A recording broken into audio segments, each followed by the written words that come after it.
And you should know that if you've been on this committee for any period of time. I can give you the why, okay? And the why is pretty, and is the following. Especially in Western Europe, for the better part of 20 or 30 years, they have not had to spend on defense because the U.S. security shield is over, which is what you would consider the war. That operation is So you agree concluded. it's a war, then? No, those are hostilities. They called it a war. Okay. I'm just responding to the... Is the exact moment a critical foreign affairs hearing on our military operations completely derailed into a partisan circus. While our troops were in harm's way and the Strait of Hormuz was closed, the opposition decided to waste valuable time arguing about shoe sizes and election talking points. But I was not about to let them play these games. The second the mic came to me, I shut down the noise, got us back to reality, and forced the hard facts about our national defense onto the table. Let's break down the official video footage from the very beginning. And let's not forget that there are people that are both charged and convicted in the United States for participating in Iranian assassination plots against the president and against other former and current government leaders. So we've been facing this from Iran for 47 years in a variety of ways, some more open than others. Thank you. And Mr. Chairman, I ask unanimous consent that the Wall Street Journal article entitled "South Korea Takes a Hard Left Turn Against America" be placed in the record. So ordered. Thank you. I yield Without back. objection. Representative Jacobs is recognized. Thank you, Mr. Chairman. Mr. Secretary, good to see you. I'd like to talk about the war in Iran. Yesterday, in your Senate testimony, you told Senator Booker that the war in Iran is over. This is news to me. It's also news to my 2,500 constituents, Marines, San Diego Marines in the Middle East off the coast of Iran, the other of my constituents who are deployed there, and the thousands more of my constituents who have 48-hour deployment notices whose families are still very concerned. But okay, I will take you at your word. If the war is over, I have a simple question. Who won?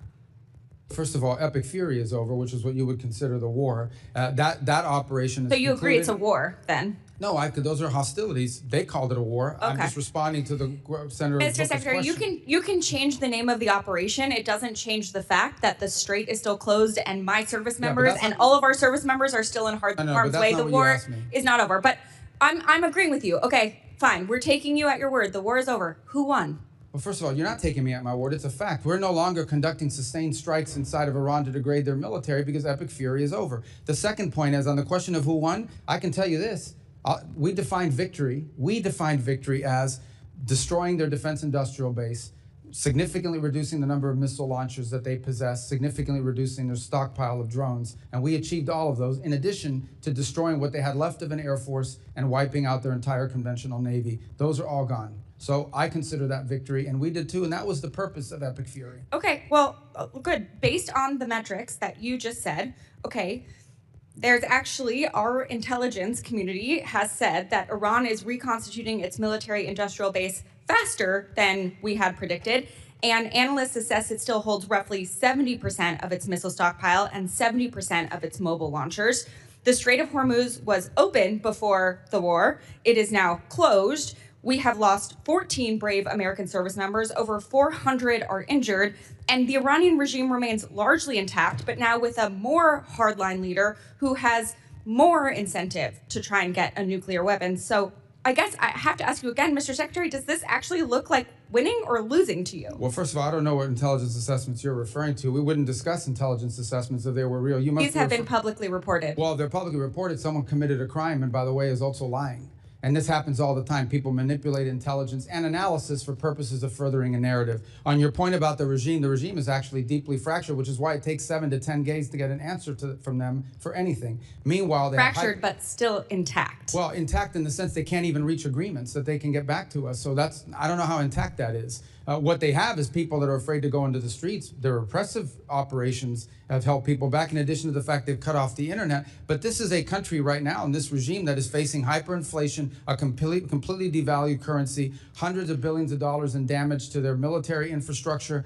And frankly, they all of the pre-existing problems that Iran had in their economy, which is why people are protesting, are worse. Not better. Sure, and they have to deal with that too. Mr. Secretary, so you're saying we're winning because the Iranian economy has inflation, it's cost them millions of dollars a day in lost revenue, and because it's going to cost them billions of dollars to rebuild.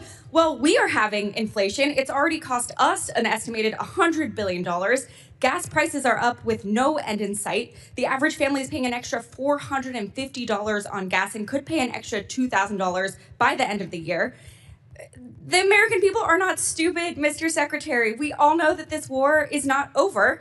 Just last night, the U.S. and Iran exchanged fire again, this time over Karg Island. We still have not reached a deal, despite the president's promise that a deal is right around the corner.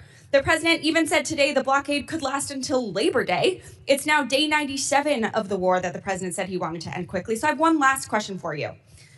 Mr. Secretary, who won the 2020 presidential election? I'm not here to answer a question. We're talking about 2020. This is a Foreign Affairs Committee. Okay, great. You can't answer the question, No, even though we all know that I don't President answer Biden the won. question because the Secretary of State, I do not participate in domestic This is political not about issues. domestic political issues. certainly This is is. about our democracy. You're asking me to opine, just like I don't do campaign It rallies. seems like I don't you- do because as it's- Secretary of State, we're not supposed to. That's been the long tradition of the department, and you should know that if you've been on this committee for any period of time. And Mr. you're- Secretary, it seems like you have an Questions. issue admitting facts. You can't say that the president lost the 2020 election, just like you won't admit President Trump is losing this reckless war of choice, and just like you couldn't admit that the shoes the president bought you were too big. You clearly don't know what winning means, and not because the facts are unclear to you, it's because telling the truth would cost you your job, and the American people are entitled to a Secretary of State who tells them the truth even when the president doesn't want to hear it, and my constituents, our service members, deserve better. Mr. Chairman, I yield back. I don't know what shoes she's talking about. What is she talking about? Representative Burchett, you are recognized. Thank you, Mr. Chairman. If you'd like to answer any of that. Yeah, I don't know about the I'll shoes. give I mean, you a he gave me minute. some Florsheim shoes. They're actually pretty good. They fit fine. I don't know what she's talking about. And maybe that's what she's referring to. Your shoes look very nice today, Mr. Secretary. How can you see them? They're way down here. We're talking about shoes. Are you guys kidding me? I mean, is this the Foreign Affairs Committee or is this like a circus? What is this? I think it's a Let's go. circus, but I appreciate you being here, Mr. Secretary. United States is NATO's largest financial contributor. Why does NATO consistently ignore our call to share more of the defense burden in Europe? And is it our national interest to continue participating in NATO? Well, I can give you the why, okay? And the why is pretty, and is the following.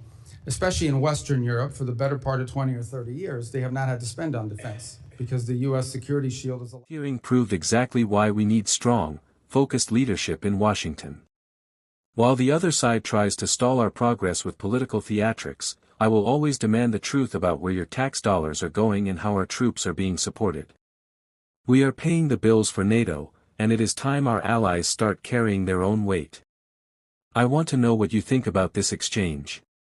Did the opposition make a total fool of themselves with the shoe comments?